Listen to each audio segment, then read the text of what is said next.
raker hari ini itu yang pasti kita pendapat dari kawan-kawan di Kabupaten Kota bahwa apa yang menjadi kendala dan kita siap fasilitasi kita akan memberikan masukan kepada kami untuk memberikan bantuan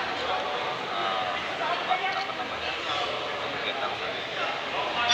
Pak, untuk target usu di PON sendiri seperti apa, Pak? Untuk PON Kalau pada di ini?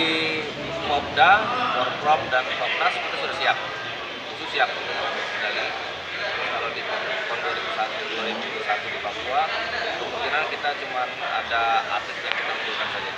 Tapi kalau 2024 khusus siap berebut semua nomor medali. Mungkin Ada pelatihan pelatih, wasit dan juri. Itu yang utama karena di daerah kita pengen ada atlet binaan yang memang berprestasi dan itu harus ada pelatih dan wasit dan juri di daerah. Itu sudah program yang paling utama tahun ini. kalau pembinaan sendiri di kabupaten kota? Sudah berjalan, alhamdulillah, cuma kekurangan pelatih. Untuk itu makanya tahun ini kita fokuskan di pelatih, wasit dan juri. Di 2022 kita sudah siap membina atlet untuk persiapan PON 2024.